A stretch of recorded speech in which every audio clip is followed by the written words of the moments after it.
உப்பை வாங்கி அயோடின் இல்லாம இடிச்சு வச்சுக்கங்க. வாரத்துல ஒரு நாள் சுரக்காய் சாப்பிடுங்க. மூக்குரட்டை கீரையை எந்த வகையிலோ சுவையோடு சாப்பிடுங்க. கிட்னி கெட்டு போகாம நம்மளை காப்பாற்ற முடியும் என்பது அறிவார்ந்த தமிழ் சமூகம் புரிந்து கொள்ள வேண்டும். இந்த உலகத்துக்கே சிறந்த மருத்துவம் சித்த மருத்துவம் என்பதை உணர வேண்டும் என்ற நல்ல எண்ணத்தோடு இந்த வேள்விமலை சாரலிலே ஆலோலம் சோ என்று பண்பாடி கொண்டிருக்கின்றால் பெண்மகள் என்பார் அஞ்சலி.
இன்னைக்கு தம்பி அருண் ஆடியோஸ் இந்த வெட்ட வெளியில எவ்வளவு பளிச்சுன்னு இருக்கு ரொம்ப பளிச்சுன்னு வச்சிருக்கு. நான் பேசுற வார்த்தை எனக்கு ரொம்ப தெளிவா கேக்குது. இல்ல இன்ஸ்ட்ருமெண்ட்டுமே தெளிவா இருக்குப்பா, எல்லாமே தனித்தனியா பிரிச்சு சரியா இருக்குல்ல?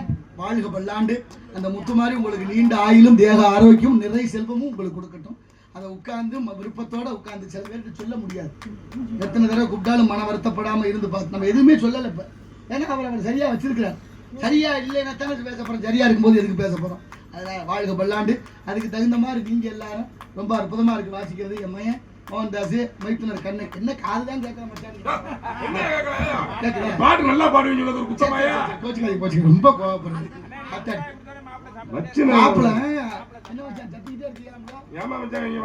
நல்லா செய்வார் அவருக்கு தெரியும். மச்சின இல்ல மலையேற போனாலும் மச்சினம் தயவு வேணும். அதனால இடத்தின் சிறப்பை பார்க்கின்ற பொழுது ஆகினால அவர் சொல்லணும். தாளம் பத்தியெல்லாம் தாளம். நன்றி நன்றி நன்றி நன்றி, மிக்க மகிழ்ச்சி. தொடர்ச்சியா கைது பரிசு கொடுக்கறதுக்கு வழி இல்லையே. ஆமா, யாராவது ஒரு அமெரிக்காவும் வந்துருச்சு அவருக்கு, வேற ஒண்ணு இல்லை. அதனால அன்பு தம்பி தியாகராஜன், அவர் அண்ணன் பார்த்திபன், அவரும் அவ்வளவு அற்புதமா தாளம் போடுவார். வயசு இன்னைக்கு கூடுதல் ஆயிடுச்சு அவருக்கு.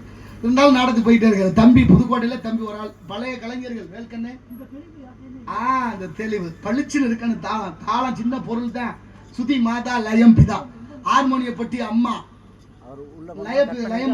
அப்பா, அம்மா அப்பா. இப்ப அம்மா என்ன தப்பு பண்ணாலும் பிள்ளைய காட்டி கொடுக்க மாட்டேன். நான் சுய விட்டு பாடினாலும் இல்ல அவர் சுய விட்டு வாய்ச்சாலும் வெளியே தெரியாது. நாங்க மறைச்சிடுவோம், அது எங்களால முடியும். ஆமா, ஓடிடும். ஆனா அப்பா அப்படி இல்லை, தப்பு பண்ணா படக்குன்னு தட்டிடுவார். அப்ப ரொம்ப அப்பாவா கவனி. அதனாலதான் அப்பா கொஞ்சம் வலிமையானவர் அப்படின்னு சொல்லி வைத்தார்கள். அப்ப சுதி மாதா லயம் பிதா, அந்த உணர்வோடு இடத்தின் சிறப்பை பார்க்கின்ற பொழுது பாரனைத்தும் பொய்யனவை என்று பட்டினத்து பிள்ளையை போல் யாரும் துறக்க அரிது அரிது நான் தாய் மாணவர் நேரம் கடந்து